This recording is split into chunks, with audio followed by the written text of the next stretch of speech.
Olá, meus queridos, estamos de volta, dando sequência ao nosso estudo, já quase finalizando. Vamos, a partir de agora, conversar sobre a responsabilidade pelo cancelamento da inscrição. Então, nós vimos que, com relação a esse arquivo de dados, a esse banco de dados, cujas informações são circuladas através dos fornecedores, com relação aos consumidores, a instituição intermediadora é quem é responsável pela notificação prévia, bem como pela inclusão e retirada do nome do consumidor deste cadastro de inadimplentes. Então, veja, quem, da mesma forma, cancela a inscrição nesse cadastro após o pagamento da dívida é o fornecedor credor. Então, ele vai lá no SPC dizer, olha, a Laila já pagou, pode excluir do cadastro de inadimplentes, perfeito? Então, a responsabilidade de comunicação pelo cancelamento é da instituição intermediadora, mas tem que haver a comunicação para o SPC. Agora, é claro, professor, e quando, na verdade, o fornecedor comunicou, mas o SPC não retirou? Dane-se, lembra? Responsabilidade objetiva. Ora, se você quitou, a sua relação de consumo é com o banco, não é com o SPC. Veja, quitou, seu nome ainda está sujo, responsabilidade objetiva do banco. Maravilha? E aí depois o banco que se resolva com a instituição de cadastro. Perfeito? O prazo que nós temos é de 5 dias, tá? Justamente para esse cancelamento. Temos para isso uma súmula, que é a súmula 548 do STJ.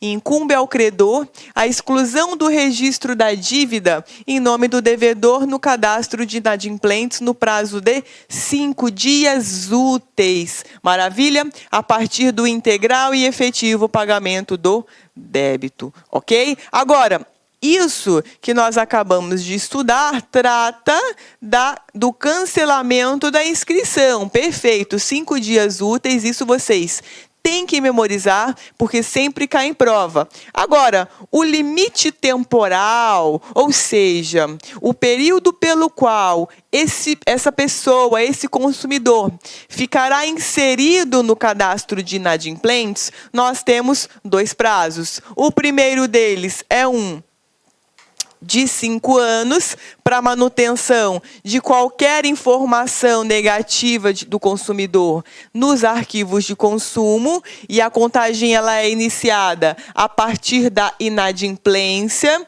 Esse, inclusive, é o teor do 43. Os cadastros e dados de consumidores devem ser objetivos, claros, verdadeiros e em linguagem de fácil compreensão, que nós já vimos nas aulas passadas com relação, aos princípios da publicidade, dos arquivos de dados e das informações, não podendo conter informações negativas referentes a período superior a 5 anos. Perfeito? Inclusive, os fornecedores, eles não podem divulgar nenhuma informação depois desse prazo de cobrança, depois desse prazo de 5 anos. Então, por exemplo, eu fui inscrita no cadastro de inadimplentes, maravilha.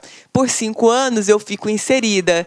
Depois dos 5 anos eu saio, mas veja, não é permitido que o fornecedor divulgue qualquer informação negativa minha com base nisso. Então, se, por exemplo, eu vou lá em uma empresa comprar um móvel planejado parcelado. Se essa empresa constata, pede referência para uma outra empresa do mesmo ramo, e essa outra empresa fala, olha, não fecha negócio com a Laila. Veja, nesse caso não pode.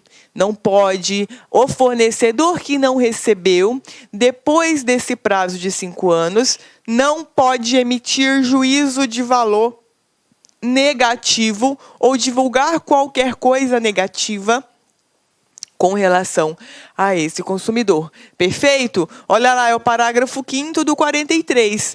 Consumada a prescrição relativa à cobrança de débitos do consumidor, não serão fornecidas pelos respectivos sistemas de proteção ao crédito quaisquer informações que possam impedir ou dificultar novo acesso ao crédito junto aos fornecedores. É claro, né, meus queridos, se porventura os fornecedores, isso chegar ao conhecimento do consumidor, é óbvio que ele vai poder se valer disso. Mas se não chegar, bom, aí não tem o que fazer. O consumidor, na verdade, ele não sabe por que é que houve essa negativa. Então, veja que a rigor, nós temos aqui, tá, o limite temporal de 5 anos, perfeito? E o outro limite temporal é a partir de qual momento se inicia a contagem. Então, veja, 5 anos para manutenção no cadastro, negativo. Esse é o primeiro marco temporal.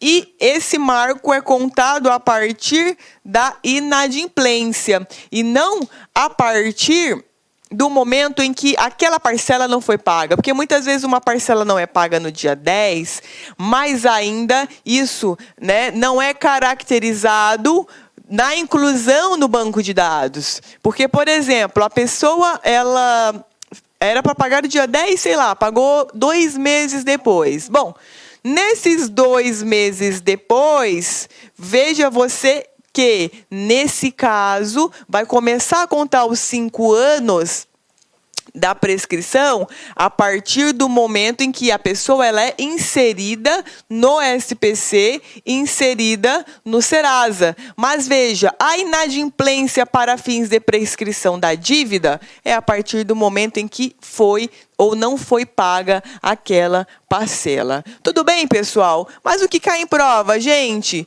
Prazo prescricional de 5 dias. Ou 5 anos, me perdoem. Maravilha? Com essas considerações, portanto, a gente encerra aqui a questão desse cadastro, ok? Então, muita atenção para esses artigos. Agora, veja, com relação à proteção contratual, da mesma forma que nós já estudamos sobre a publicidade e propaganda, nós também temos princípios norteadores, perfeito?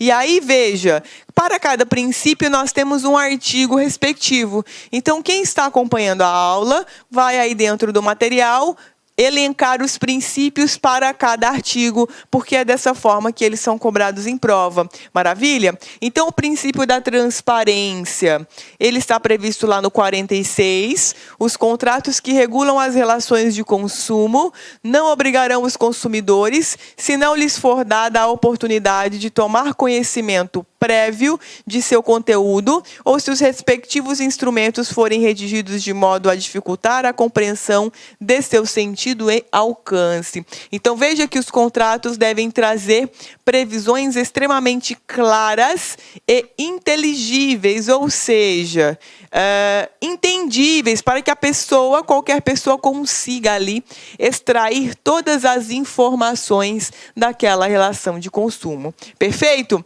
No artigo 47, nós temos o princípio da interpretação favorável, ou seja, se dentro dessas cláusulas contratuais, em algum momento houver uma dúvida com relação à interpretação dessa cláusula, nós vamos favorecer o consumidor. Então, veja, as cláusulas contratuais serão interpretadas de maneira mais favorável ao consumidor. Perfeito? Depois, artigo 30, princípio da vinculação do fornecedor. Ora, toda informação ou publicidade suficientemente precisa, veiculada por qualquer meio de comunicação, vincula o fornecedor. Ou seja, se ele veiculou nos meios de comunicação a publicidade, a oferta de determinado serviço ou produto a um determinado preço, veja que o consumidor tem direito de realizar essa aquisição do produto nos termos do que foi publicado nos meios de comunicação, perfeito? Então, esse é o princípio da vinculação. No 48, Inclusive, nós temos o quê? As declarações de vontade constantes de escritos particulares, recibos e pré-contratos também vinculam. Como assim, professor? Ora, nós não temos uma publicidade, perfeito? Nos meios de comunicação. Mas você foi lá na loja, o cara falou, olha, tal coisa tá R$1.000. Mas agora eu consigo fazer um preço para você por 800. Então, se daqui a meia hora você volta com aquele papelzinho lá, aquilo que foi verbalizado por ele, você tem o direito de fechar dentro desse valor, tá? Geralmente os tribunais trabalham com essa questão no mesmo dia. Ah, professor, o cara me deu desconto, mas eu voltei daqui a um mês. Pô, aí não. Aí você não consegue aplicar o 48, a não ser que seja algo escrito e que já tenha um prazo de validade daquela proposta. Tudo bem? Geralmente, os produtos produtos eletrodomésticos ou até mesmo veículos, eles colocam um prazo de validade do orçamento de 15, 20 dias. Perfeito? Já seguindo os termos do artigo 48. Maravilha, gente? Depois, outro princípio da preservação dos contratos. Ora, se eu tenho um contrato em que várias cláusulas estão inseridas, a nulidade de uma cláusula porque é abusiva não vai invalidar as demais. Então, aquilo que for abusivo vai ser nulificado, mas a gente tem que preservar a essencialidade do contrato. Então, esse é o teor do 51, parágrafo 2º. A nulidade de uma cláusula contratual abusiva não invalida o contrato, exceto quando de sua ausência, apesar dos esforços de integração, decorrer ônus excessivo para qualquer das partes. Como assim? Ora, a exceção está dizendo o seguinte, suponhamos que eu tenho 3 cláusulas contratuais. A que é abusiva é a essência do negócio. Pô, sem essa cláusula, o negócio ele não ocorreria. Então, aí sim, nessa situação, veja que a nulidade dessa cláusula ela vai inviabilizar a existência do próprio contrato. Maravilha, gente? Portanto, com essas considerações, nós vimos os principais artigos sobre a proteção contratual. Maravilha?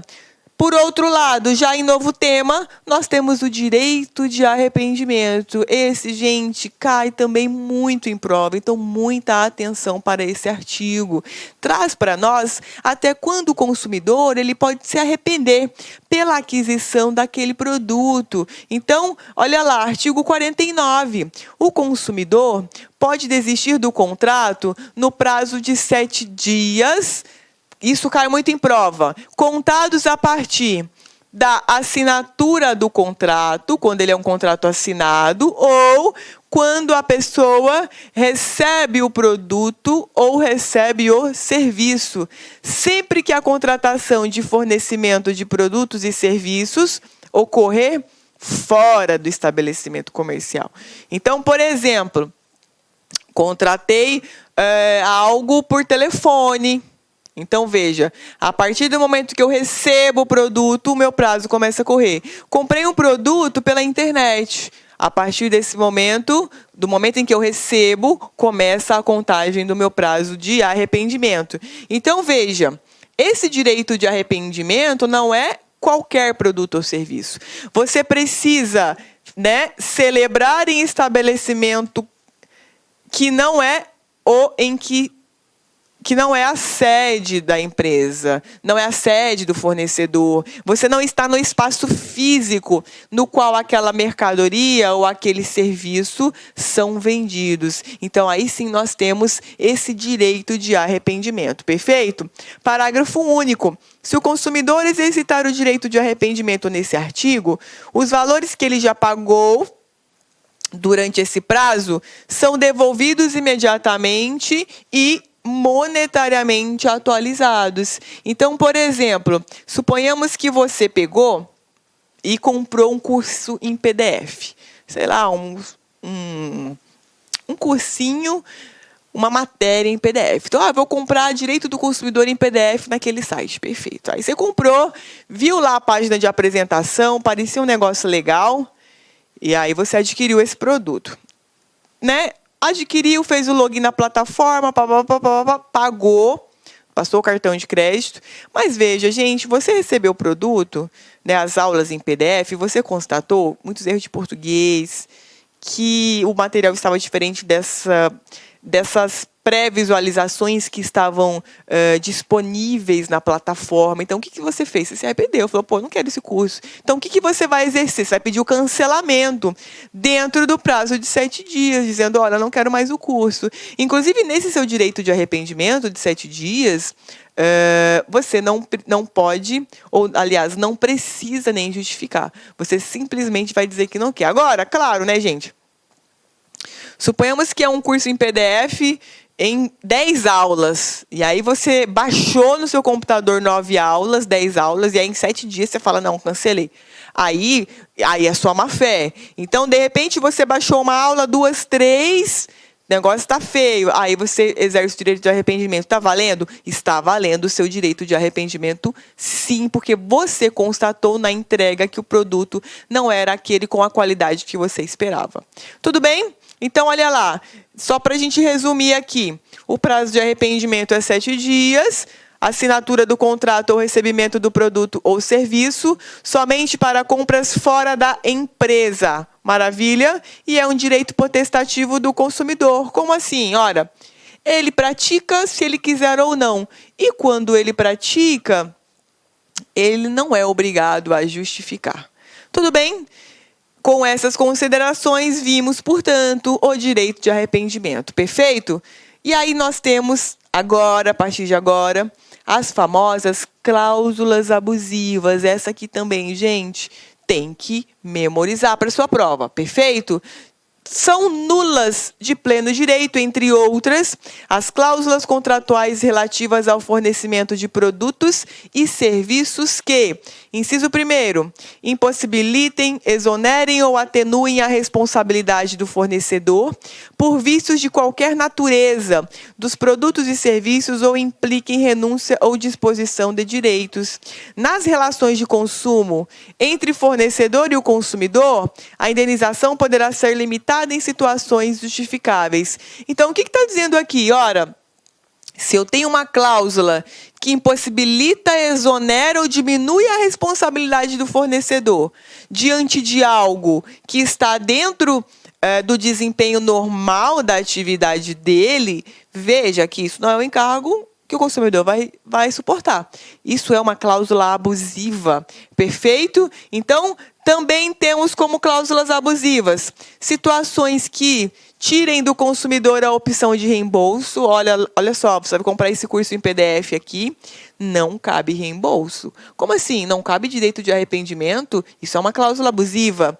Transfiram responsabilidades a terceiros. Olha, seu produto estragou, vai consertar lá no seu Zé, não sei da onde. Pô, não, a responsabilidade é do fornecedor do produto ou serviço. Inciso 4º.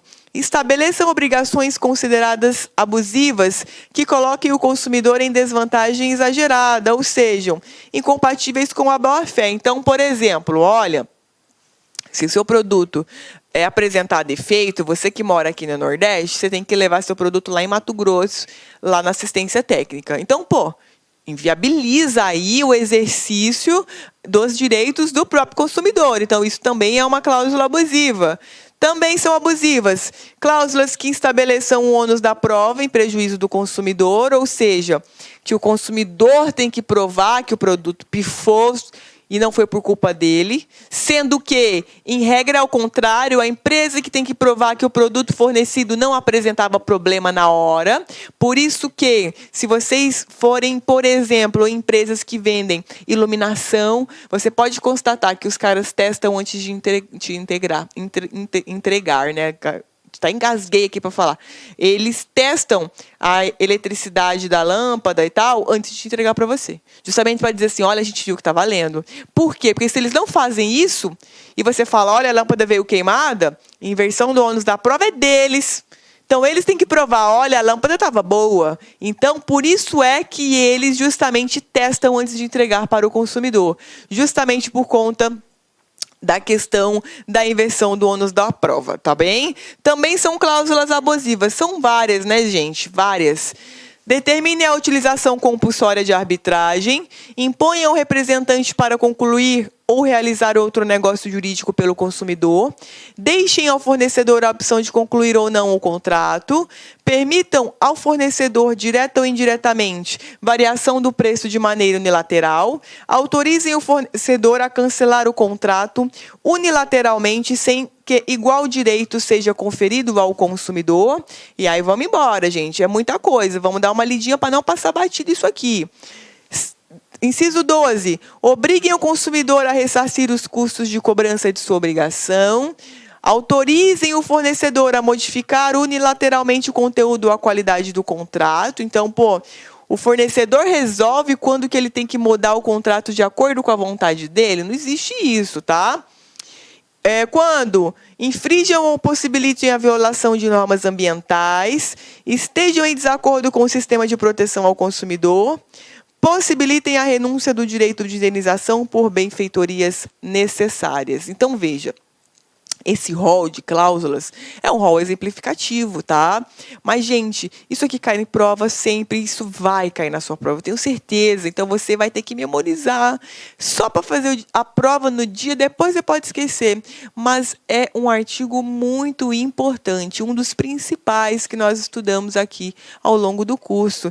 E aí nós temos, inclusive, aquilo que se presume exagerado dentro do contexto da relação contratual de consumo, vantagem que ofende princípios fundamentais do sistema jurídico, todos os princípios que nós estudamos até agora, questões que restringem direitos ou obrigações inerentes à natureza do contrato, de tal modo a ameaçar seu objeto ou o equilíbrio contratual, e se mostra excessivamente onerosa para o consumidor, considerando-se a natureza e conteúdo do contrato, o interesse das partes e outras circunstâncias peculiares do caso, ok? E aí, veja, aquilo que nós vimos com relação à proteção contratual. Ora, a nulidade de uma cláusula abusiva não invalida o contrato, a não ser quando ela é preponderante, quando ela for essencial para a existência do contrato em si.